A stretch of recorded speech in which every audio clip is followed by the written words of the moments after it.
Muy buenas. A ver, pensemos en una cosa.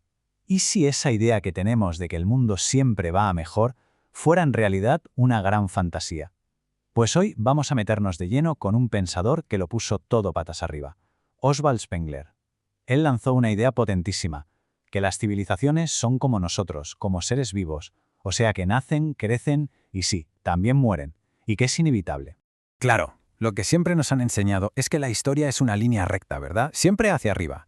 Desde las cavernas, pasando por los griegos, hasta los rascacielos de hoy. Siempre a más. Pero Spengler nos para en seco y nos pregunta, oye, ¿y si todo eso del progreso sin fin es solo un cuento que nos hemos contado? ¿Y si la historia no es una flecha, sino que da vueltas sobre sí misma, como un círculo? Para entender de dónde sale todo esto, hay que viajar un momento muy concreto. 1918. Imaginaos el panorama. Europa está literalmente en ruinas después de la Primera Guerra Mundial. Toda esa confianza ciega en el progreso, en la tecnología, se ha ido al traste. Y justo ahí, en medio de toda esa desilusión, va un historiador alemán y publica un libro que es como una bomba, La decadencia de Occidente. Y lo que venía a decir era justo lo que muchos sentían en el aire. Esto no es un pequeño bache, esto es el comienzo del final. Y ojo, que el título original en alemán, Der Untergang des Sabenlandes, tiene mucha más miga. La palabra clave es Untergang. Nosotros lo traducimos como decadencia, pero se queda corto, cortísimo. Untergang es un hundimiento, es como un barco que se va a pique. O mejor aún, es la imagen de un atardecer, de un ocaso. Pero no un atardecer cualquiera que da paso a un nuevo día, no. Es el ocaso final, el que da paso a la noche definitiva. Vale, pues aquí es donde Spengler rompe con todo. Nos dice: olvidaos de eso de la historia de la humanidad como si fuera una sola película. No existe tal cosa. Lo que hay, en realidad, son varias historias distintas, grandes dramas que no tienen nada que ver entre sí.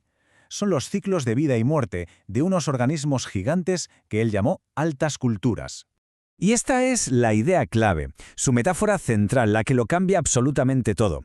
Para Spengler, las culturas no son un conjunto de ideas o de gente, no. Son organismos, seres vivos, con un alma propia.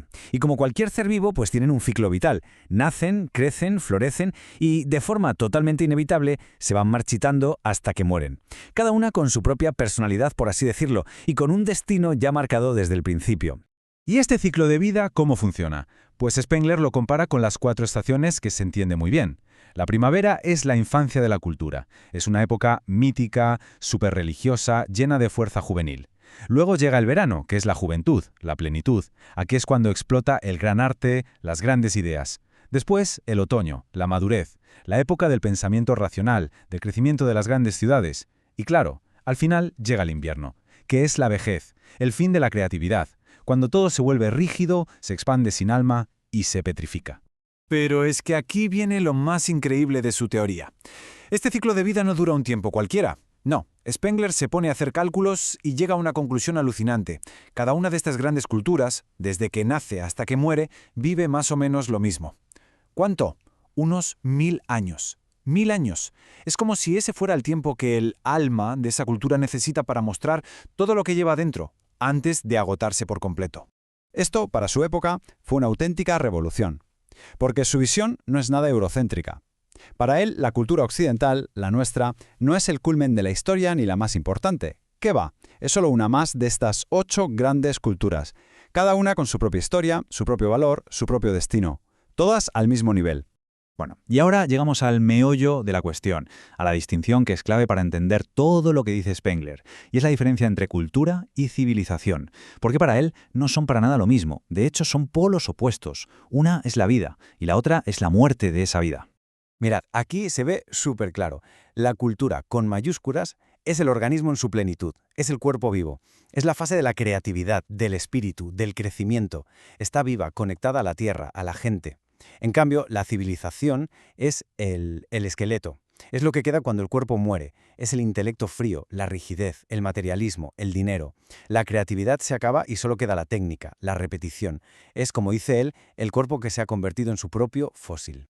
Por eso, y esto es fundamental para entenderlo, para Spengler llegar a ser una civilización no es un éxito, para nada. Es una sentencia de muerte. Es la señal de que esa cultura ya ha exprimido toda su creatividad, que ya no le queda nada nuevo que decir.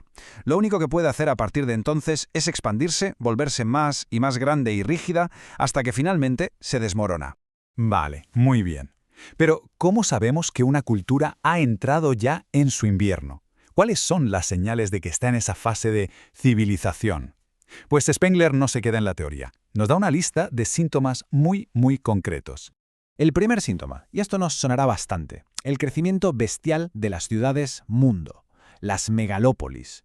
La gente se va del campo, que para Spengler es la cuna de toda cultura, y se concentra en estas ciudades gigantescas, que sí, son centros de poder, de dinero, de intelecto, pero también son sitios fríos, artificiales, donde la gente pierde sus raíces y el espíritu, digamos, se seca. Y claro, en esas ciudades enormes pasa algo más. El pueblo, ese concepto de una comunidad unida por tradiciones, por un sentimiento común, se rompe, se convierte en la masa. ¿Y qué es la masa? Pues un montón de individuos sueltos, anónimos, sin raíces, que al final son mucho más fáciles de manejar, ya sea con dinero o con propaganda.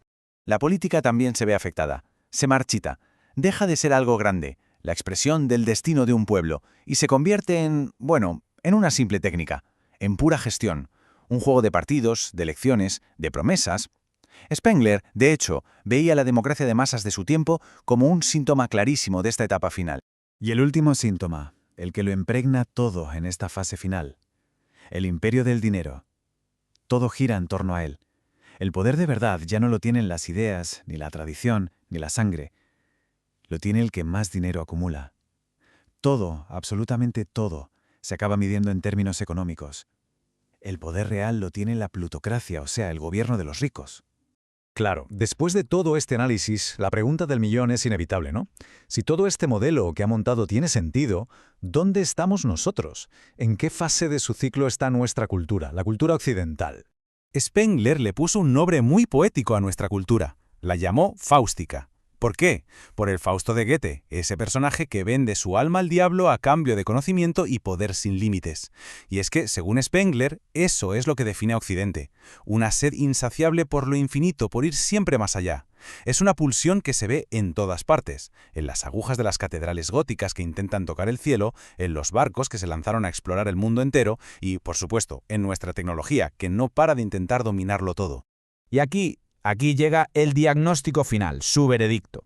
Según sus cálculos, la cultura fáustica, la nuestra, nació sobre el año 1000. Su verano, su plenitud, fue el Renacimiento, el Barroco. Pero hacia el 1800, con la revolución industrial, las grandes ciudades y todo lo demás, cruzó la línea. Entró en su fase de civilización. Lo que significa que para Spengler, Occidente lleva ya más de 200 años viviendo en su propio invierno. Y claro, esto nos deja con la gran pregunta en el aire. ¿Lo que escribió Spengler es una profecía, un destino del que no podemos escapar y que solo nos queda aceptar? ¿O es más bien una advertencia? Un diagnóstico tan brutal que, precisamente porque lo conocemos, nos obliga a quitarnos la venda de los ojos y a ver nuestro presente sin ese cuento de hadas del progreso infinito. Pues más de un siglo después, la pregunta sigue ahí, sin una respuesta clara.